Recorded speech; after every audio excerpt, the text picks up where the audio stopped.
Say amen. Say something. And you can ask anything. If I know the answer, I'll say. But if I don't, I'll ask my wife. And then if she doesn't know, we'll ask the Lord. But let's go to the Lord first. You know what I pray more than anything is that you will have a revelation of Jesus. You see, I can speak words here, but it's the Spirit who gives life. And if you can set your heart in an attitude, Lord, I want to hear what you want to say to me. That's a good attitude. If you say, Lord, speak to me this morning. Can you do that? Okay, let's do it. Say to him, Lord, speak to me. You see, this is life and death, what we're talking about. It cost God, his son, to achieve something. And when Marnus was here, he said a lot of times, the gospel is what Jesus accomplished and what we are now because of that. He said that a lot of times. So I've got these two boards here. This one I want to say it's the Old Testament. I want to call it that, or the Old Covenant. And this Old Covenant was made with the Jews. You know that, eh? God made a covenant with the Jews. And then Jesus came and he took away the separation between Jews and we, Gentiles. He took the separation away so that we can now be on this side, one in Christ, okay? So I call this the New Testament. New Testament. Yes, it's the New Covenant, but there's a difference. There's a difference. Because you and I are in this new covenant if we accepted Jesus Christ as our Savior and Lord, right? So you're not automatically in there. You're not born in there, you are born again into that, all right? So why I call it the New Testament is the Bible talks about a testament is only in effect with the death of the one who made the testament, okay, the testator. So Jesus died on the cross and then he rose from the dead and he said to us, now we can also be sons of God like him, right? So when he was born on this earth, he was born under the law, yes, but he was born differently. He was born from a virgin. Why? Because if he was not born of a virgin, he also had sin that came from Adam. Yeah, came from Adam. And that sin came to all of us. You see? So Jesus was born of a virgin, a son of God. So then he comes and he says in the book of John, I am the way to the Father. For you people and me and all the Jews, listen, I am the way to the Father. No man will get to the Father except through me. And then Jesus died. When he died, he opened the way. The book of Hebrews says he opened the way by his flesh, the tearing of his flesh. When that curtain was torn from top to bottom, it says in the book of Hebrews, it was the flesh of Jesus that was torn for you and me. Why? So that you and me could get to the Father. You understand? We can call him Father now. Here, we couldn't call him Father because the way was not opened yet. Now that the way is open, we say, Father. And this is the New Testament. Why? Because the testator died, Jesus. And he left a testament. He said, okay, I want to give you, let's say this man here, I want to give you, Jesus said, forgiveness. That's why I died. It's in the testament. You can have it. You want it? Take it. What is it? He's got forgiveness now. Why? Because Jesus worked for that forgiveness. He did not work for it, but yet he can receive it by grace through faith in what Jesus had done. Are you with me? So, in this testament, you go and read it, and then you find, listen, we have acceptance. I'm accepted in the beloved. Okay, so do you want to be accepted by God? Who wants to? Yeah, we all say yes, we want to. You know what we do? We start to work. We start to be a good boy. Then we think, I've done well this morning, I've come to the church. That's a tick, a right tick. It's good to come to church. But if the testator made a testament, you don't have to work to receive it. If you want to work to receive it, then you can never have it. Are you with me? Never have it. You can only have it by grace, through faith, not by works. Okay, now let's go. We go to some scriptures here. Hugo, are you there on the keyboard there? Okay, now I'm going to show you some scriptures. And if I can put a topic, it's law and grace. Law and grace. Now, I want to ask you, when Jesus died, he died for all of us. But I want to ask you, and I think if I can get an answer from somebody here, what I want to ask you is this. Were there any people righteous before Jesus died on the cross? Ek hoor daar iets. Cornelius, wat sê jy? No, okay. He says no. Who said no here? Put up your hand. I got you. Who said, I don't want to put up my hand? You see, some people think that nobody was righteous before Jesus died. Now turn in your Bible to Romans chapter 4. And I want to show you something here. Do you think Abraham was before the cross? Long time before that, eh? Okay. So, if you say nobody was righteous before Jesus died, then obviously Abraham wasn't righteous. Amen? Because he was before. So let's see if it's true. And I see, Desley, you shake your head. I'm going to... Romans chapter 4. Let's look at this. See,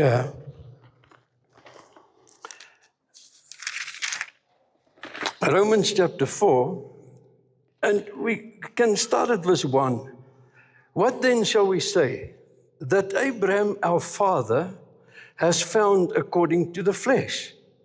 For if Abraham was justified by works, he has nothing to boast about, but not before God. For what does the scripture say?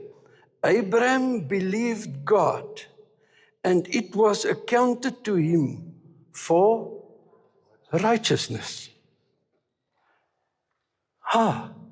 So Abraham believed God, and it was accounted to him for righteousness. Right standing with God. So now, if I say to you, was there anybody righteous before the cross? You will say, now you must say yes. Abraham was. But what was his righteousness? His faith. His faith. Nobody ever received right standing with God because of their works. Nobody. And you're not going to be the first one. Not me, not Abraham, nobody. So Abraham's faith, and for that, Moses' faith. If they believed in God, it was accounted to them for righteousness. So now, some of you said to me, no, nobody was righteous before Jesus came. Now, I want to show you what happened. What happened at the cross? We often say the cross put us in right standing with God. We often say that. Now, let's go to a scripture here. David longed for something. Let me read it to you. In Romans, we're still in chapter 4, and let me read here, verse 6. Just as David also describes the blessedness of the man to whom God imputes righteousness apart from works. Verse 7, blessed are those whose lawless deeds are forgiven and whose sins are covered. He quotes from the Old Testament. Blessed is the man to whom the Lord shall not impute sin. All right. Blessed is the man to whom the Lord will not impute sin. Who's that? Who are those people to whom the Lord will not impute sin? He will not put sin on your account. Who are those people? It's us. It's us. And now I want you to see that. Because in 2 Corinthians, let's go to 2 Corinthians chapter 5, and I want to show you now, because you see, if you can understand the gospel, the good news, then you have more confidence to stand. You'll have confidence to stand in the presence of God. You have confidence to testify to somebody else about Jesus. You'll have great confidence if you understand where you are because of this. If you can understand that, you can lift your head up high.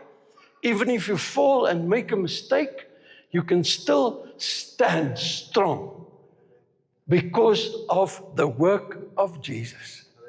That puts you in a confident position. You will know, man, I know my Redeemer lives. I know I have forgiveness. I know I have what Jesus accomplished. 2 Corinthians chapter 5. But let me just remind you, Romans 4 says, David said, blessed is the man to whom God will not impute sin. Now, look at 2 Corinthians. And you know the reason why I go to the scripture? Do you know the reason? Otherwise, it's just Pete who's trying to say some things here. But now if I show you, here it says that. In 2 Corinthians chapter 5, this was written by a man named Paul, and he had a revelation. He said Jesus appeared to him. He saw Jesus. 2 Corinthians chapter 5, and I read to you verse 18. Listen to this. Now, all things are of God, who has reconciled us to himself through Jesus Christ, and has given us the ministry of reconciliation. That is, that God was in Christ, reconciling the world to himself. Listen to this now. Not imputing their trespasses to them. That's you. Not imputing your trespasses to you, and has committed to us the word of reconciliation. Now, there's a big, big thing that happened here on the cross. Here, nobody, not even Abraham, could call God his father. Why not? Why couldn't Abraham call God his father? For me to call my dad father, I have to be born from him and my mother. Am I right? Then I can say father. But do you know, there was a big problem here. The problem was that the heart of people were evil. They got that heart from Adam. And everybody's walking around here, especially mothers with little children. You know you must train them. Because they can lie. Waar is jou seun? Sy by die kinderkerk. So you must train them. So for fear of punishment, you know, my dad, I remember some hidings. I tell you, if he took me by my hands up like this, now I'm not saying this is the right way. Picked me up like this, and I was hanging and dangling there, and he hits me on my bum. And I think some of you will say not too many times, but because you stayed naughty. but he would hit me, and I would cry.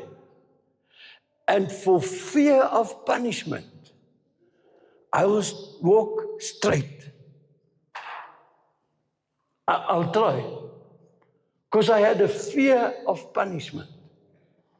And you see, many of us fear the judgment day. We fear. For fear of punishment, we read the 10 Commandments. And it says, do this, do this, do this. And we stop reading. We try to do it for fear of Judgment Day. What will happen on Judgment Day if I don't try my level best to keep the 10 Commandments? Why was the 10 Commandments given? Why was it given? Can you tell me? Given to give the Israelites laws so that they wouldn't transform into Say that again, bro. They were given to Israelites so that they wouldn't transform into a lawless mob. Because God didn't want them to be lawless. Am I right? That's a good answer, my boy. Turn to 1 Timothy chapter 1. I just want to show you this, what that boy is saying here. What that boy was saying here. I'll get back. But I want to read it to you. You know, this is when I was preparing, I even marked this scripture. It says here, let me read it to you nicely. But we know that the law is good if one, 1 Timothy 1 verse 8. But we know that the law is good if one uses it lawfully, knowing this, that the law is not made for a righteous person, but for the lawless. Okay? So the law is not made for a righteous person, but for the lawless. So God gave the law, and He had a reason for that. But you know what? We read the 10 Commandments, then we stop. And there's lots more. The law, the 10 Commandments, was there to do what to us? To do what to the Jews? Why did God give the 10 Commandments to them? Was it so that they can try harder to keep it? So obviously, they're going to try. Try to love their neighbor as they love themselves.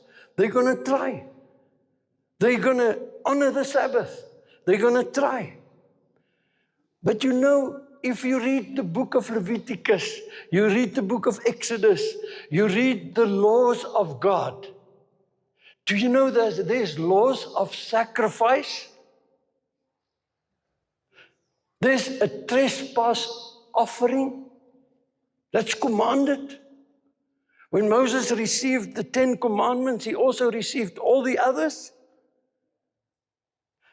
Trespass offering, sin offering, guilt offering.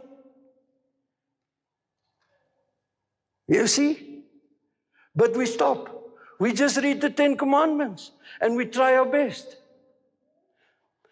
God wanted everybody to know that they needed a sacrifice. They need a sacrifice. And in the old, where did they have to go? When they saw their sin. Now, let's just go back to the law. Why the law was given. Let's go to the book of Galatians. Galatians chapter 3. You see, guys, this is very, very important. Because, let me tell you this, if the devil can get us to work for righteousness, then we're like this guy who will work to get his inheritance, and he'll never get it. Why? Because it's not given by works. You cannot work for it. It's given by grace through faith in what your testator accomplished. But let's go to Galatians chapter 3. Now look at this. Chapter 3, verse 24. The whole chapter talks about the law. But verse 24, therefore, the law was our tutor to bring us to Christ, that we might be justified by faith. Now, let's go back here. The law was their tutor to what? Jesus haven't died yet. To what? Come on, who can tell me? To the Savior, but he haven't died yet. To the sacrifices. Thanks, James. To the sacrifices. Those sacrifices, what did those sacrifices point to? The Savior, Jesus Christ. All right. Now, let's turn in your Bible to Hebrews chapter 10. Hebrews chapter 10. Are you still with me? So you start to think, You didn't think that you come here to think, You know, these things we must think about. Because our prayers will change, eh? If we know about this, our prayers will change. We will not pray like David. We will pray. But if we understand this, we will not pray a prayer like David, please don't take your spirit from me. Why won't you pray that? Because he has given me in the inheritance his spirit. It's a gift. The Holy Spirit, die Heilige Gees is 'n gawe. The Holy Spirit is there for you to have the Holy Spirit talking to you, teaching you about Jesus, teaching you the word, be your comforter, and so forth. Okay? Hebrews chapter 10. Hebrews 10. Now it's first going to talk about this part. Yeah, this side. For the law, having a shadow of the good things to come. What's the good things? The law showed a shadow to the good things to come. You see? Now compare. It says good things to come, and not the very image of the things.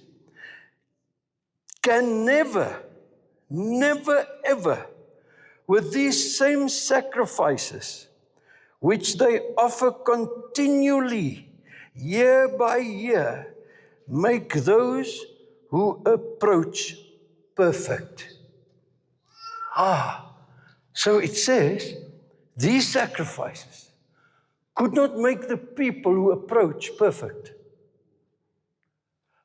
Now you must watch, huh? So it could not make them perfect. What does that imply about the death of Jesus and the resurrection? Could this sacrifice of Jesus make you perfect? Let's say it. The sacrifice of Jesus made me perfect. Perfected me.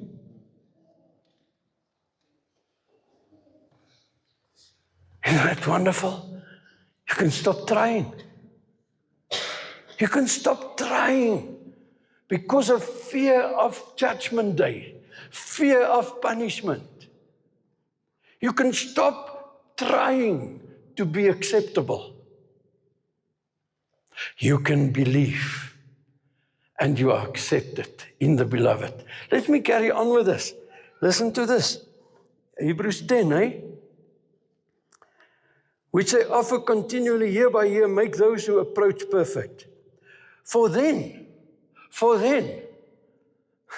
it means if they made that sacrifice and they were perfect, then would they not have ceased to be offered? Would they not have stopped with the offerings if they once perfected? All right? Now it says, for the worshippers, once purified, would have had no more consciousness of sins. Does your Bible say that? How conscious are you of sin in your life? How conscious are you? You know, I've been trained. Every night when you go to bed, you say, please forgive me my sins. Please forgive me my sins. You know what I pray now? Father, thank you that I'm perfected in you by your Son's sacrifice. Father, thank you. And I choose to not be sin conscious, but to be righteous conscious. You're conscious of your righteousness because that's a gift to you. Came from God through Jesus Christ. Right? No more sin consciousness. Oh, yeah, man. There's so many things that go through my mind. But I thank the Father that He leads me to read the right things. Because 25 or 30 minutes or 2 hours is too short. I'm telling you. Look at this, the next verse. For then, verse 2, would they not have ceased to be offered? For the worshippers, once purified, would have had no more consciousness of sins.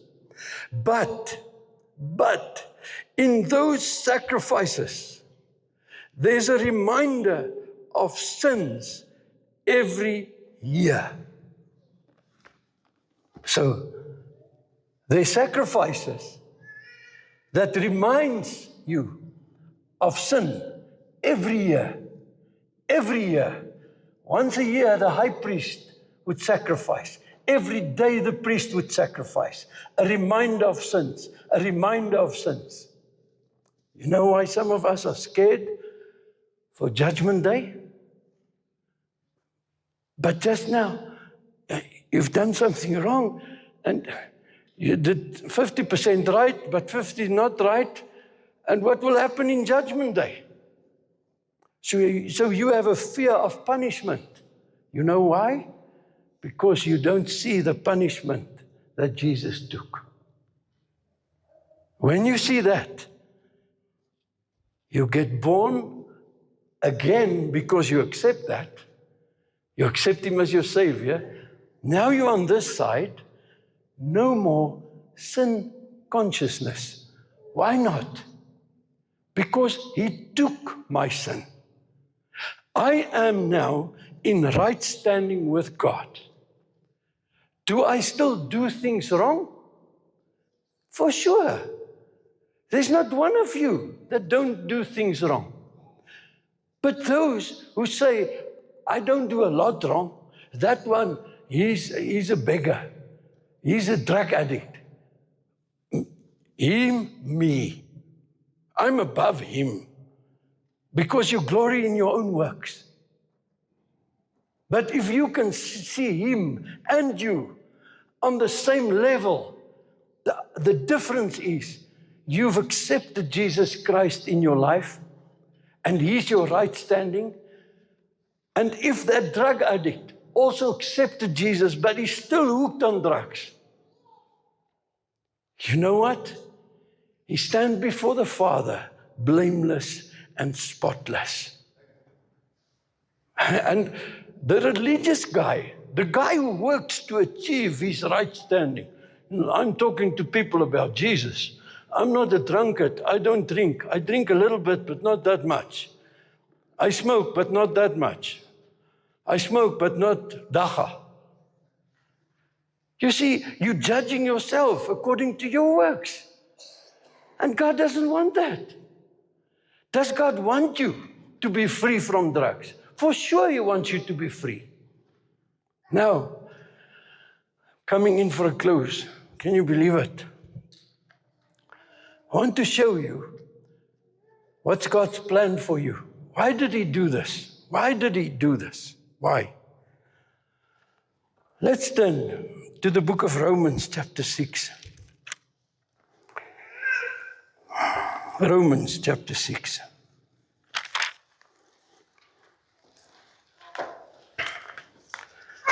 Maybe you asked this question that they asked, and Paul said, if you ask this, you can say, I can ask this question now, because what you're preaching, Pete, is your sins are gone, God will never think of it again, and then Romans 6 verse 1. Listen what Paul says. What then? What shall we say? Shall we continue in sin that grace may abound? Certainly not.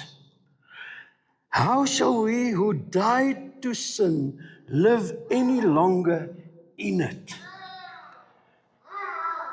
You see, now you don't have fear of punishment because Jesus took your punishment, right? But what will happen now? You can argue like this, so I can continue in sin and live a sinful life, and it will be fine. And Paul said, you don't understand the gospel then. If you can understand the gospel, the good news, this good news will do something to your everyday life. It will do something. And let me show you now what he's saying. He said, if you've died, do you not know? Certainly not. How shall we who died to sin live any longer in it? So you have a knowledge problem. That's why you're still living in sin. You have a knowledge problem. Because Jesus said, those who know the truth, that truth will set them free. Are you with me? Now, I can't read all of it, but verse 14. Let me read verse 14. Show you the effect of the grace of God. This will show you the effect of believing in Christ.